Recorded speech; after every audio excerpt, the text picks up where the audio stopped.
All right. So we have some slow ass moving energy coming up here, and it's mostly because somebody is cultivating and trying to get to a place of happiness. Like they're trying their very hardest to manifest the happiness that they want. So they're taking it slow, they're being very cautious with it, but they're really putting in the work necessary, okay? They're really trying to, you know, put in some sort of like foundation, if that makes sense. They're really putting in the grunt work. They're not trying to speed past it, they're not trying to hurry things up, they're trying to be gradual with it. It's a gradual pace, and it's obviously towards everlasting, right? So at least to try to make something last for a long time. Now, with release your X, time to release, time to clear your energy. The only card I see here regarding, well, actually, there's two cards I see here regarding this. Actually, four. Death, Tower, and the Eight of Cups. Like, those cards right there does talk about clearing your energy. And even the Hierophant, in a way, can do that. And you would think that the Hierophant would have that release your X sort of type of energy, but when it comes to fives, you are shifting or changing something, and that change is releasing of something, letting something go, and embracing something new. And it's usually just like both of those is happening at the same time, adjusting, changing. So you're letting go of perspective and embracing a new perspective that truly and completely tailors to you. So I feel like the progress is coming from a certain standpoint, and how somebody perceives moving forward. The cautiousness, the speed, and how things are moving forward. Things are changing regarding that. So pick the side that resonates with you guys the most, Capricorn, okay? Because I'm going to start with this person here. The Page of Cups is the person's mental state, right? This mental plane area, right? So the way they think about this relationship is the Page of Cups. So I think this person is very much aware that there's communication that's needed.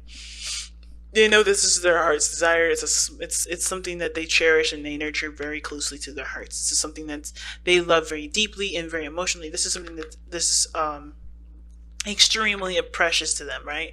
So I think they also understand too that the relationship is in desperate need of heart-to-heart conversation, right? There's definitely a need to communicate and talk things through, and to be open about how they feel and how they, what they want going forward regarding the relationship. Now, the other person, how they think about this relationship is the Eight of Cups. Now, it could be two things. This person's feeling emotionally drained, and this relationship no longer offers what they feel like what they want. But it's mostly because they were looking towards a relationship as a source to figure out what they wanted, which wasn't the place to do it in the first place. Well, it was, because I think the relationship displayed something to them that honestly would help them go after what they want, right? That I don't know if this is them saying, you know what, I'm done with this relationship. You did, it served me for a purpose of finding my true self or finding what makes me happy. I'm done. It could be just that this person realizes what they don't want, but they also see the relationship as an opportunity to seek out what they do. But the relationship, here's the thing, the Eight of Cups, you don't know what your heart's desire is yet. Not until the Nine of Cups. And I feel like this is probably, like, they know what they don't want, and they're going in this relationship thinking, I don't want what I don't want.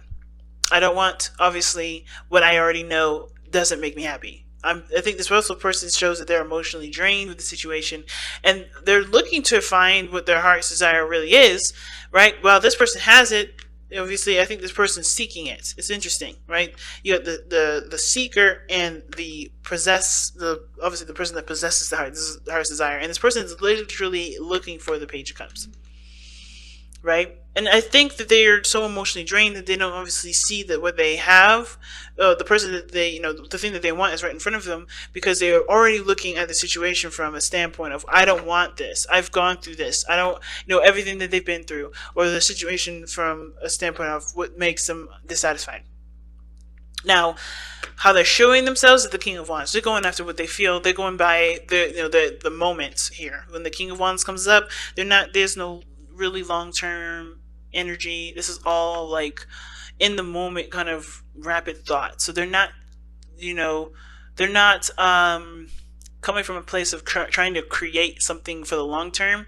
They're creating, they're going by based off their hearts and their heart's desire in the moment. I know it sounds very Knight of Wandsy, but the King of Wands does construct this in a very creative way. It's not flighty like the Knight of Wands. It's more of a, I'm truly going to truly going after what I want, truly going after what makes me feel good. And they are truly just being in the moment and just finding the happiness within themselves and not trying to find it outside of themselves. So the way that I feel with the King of Wands differs from the Knight of Wands is that the King of Wands, he doesn't necessarily, he commits to what he wants to do, and he makes, he does put in the energy and the time to grow it to its fruition. The Knight of Wands is just like, he's great with fun and having, starting something and coming up with great ideas. But of course, when shit hits the fan and it gets a little serious, even if it's a project that he wanted to start out initially, he doesn't stick around. And the King of Wands, in my opinion, he does stick around for it, but it's of course because he understands that he knows what he wants and he knows what he's going for, and therefore he can continue to use that energy of passion to continue to build on that. So this person is very, very passionate right now. They're expressing themselves immensely. I feel like the King of Wands is a great expresser.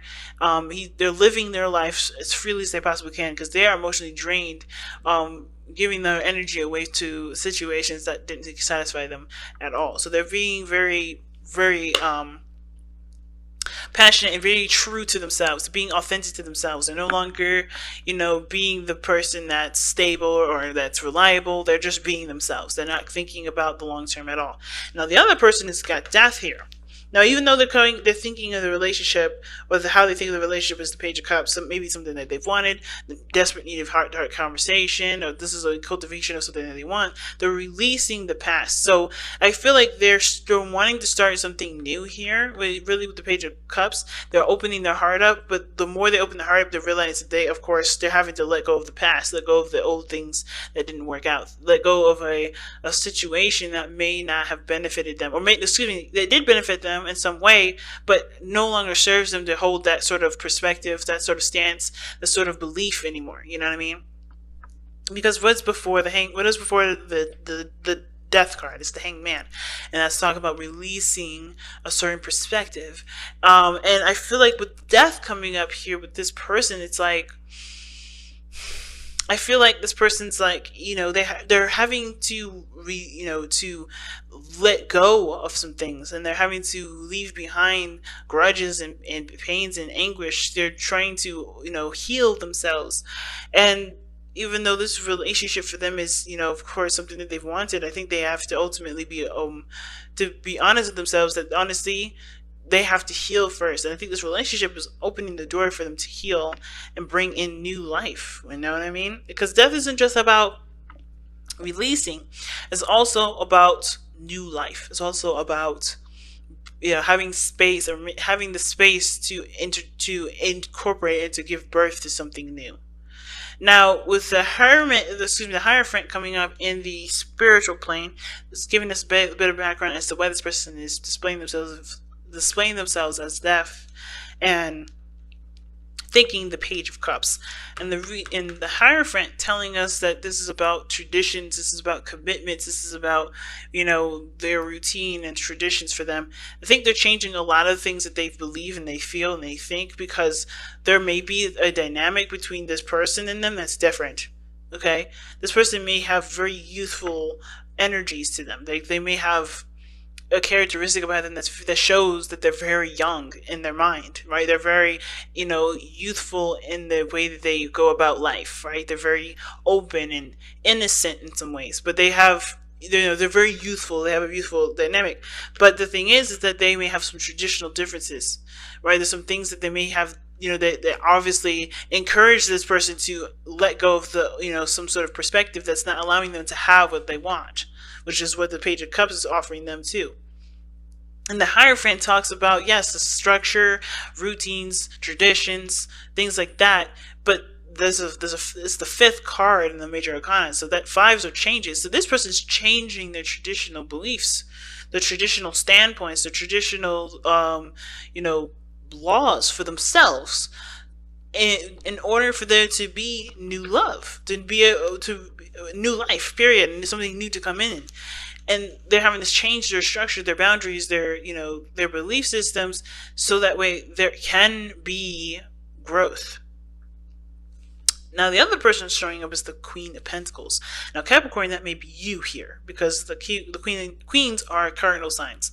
That doesn't mean you're a female. It just means that you are a cardinal sign, and it is true. Capricorns are cardinal signs, just the same as Aries, Cancer, and Libra.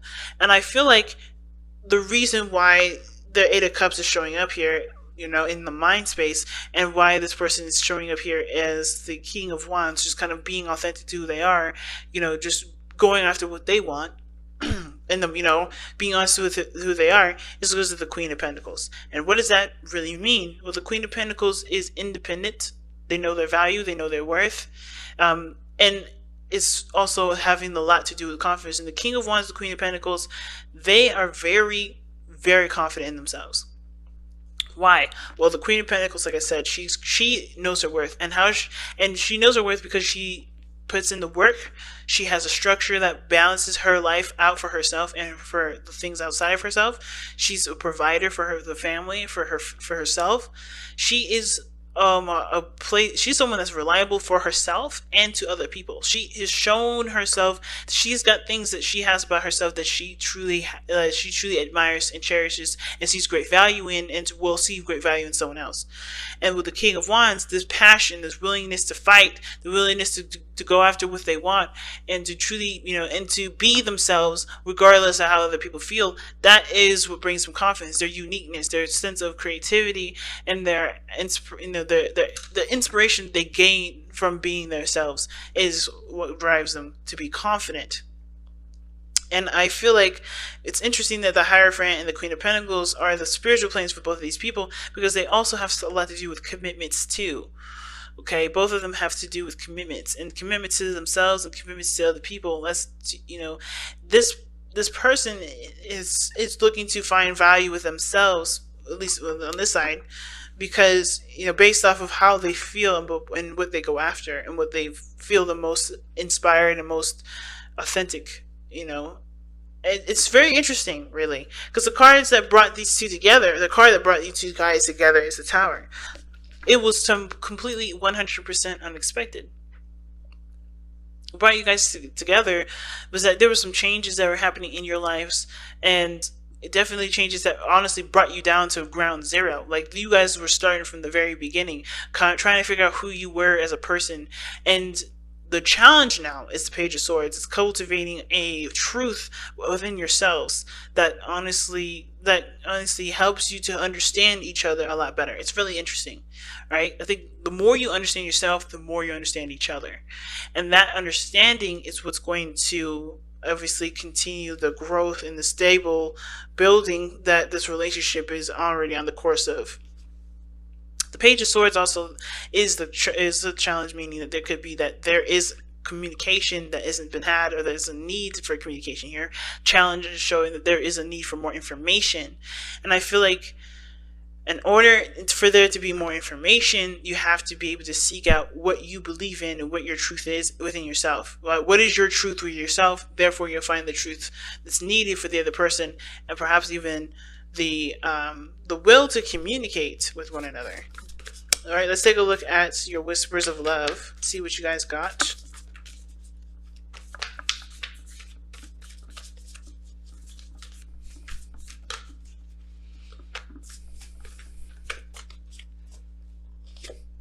Oh wow, focus on love.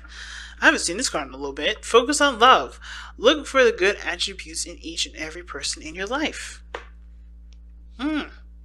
And Focus on Love is such a powerful card because you don't necessarily need to look at the facts or the physical stuff. It's about how you feel, and it's about the the things that it's understanding the person's character and the dynamics of that person's character, of course, of what came to be and how it came to be in the first place. That this card is asking you to delve into. It's like very Hangman-ish, kind of like seeing something from a different angle, but it's like focusing on the parts that bring you two together, not the parts that split you two apart.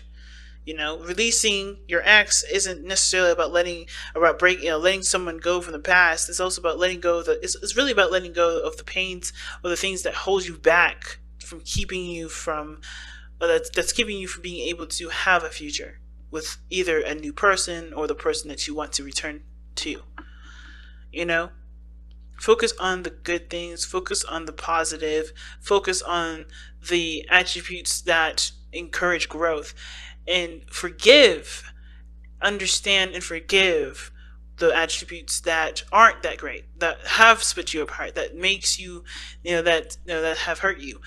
Understand and forgive those, but put them to rest. It's big, family. It's really big. And with that said, I'm going to go ahead and let you guys go.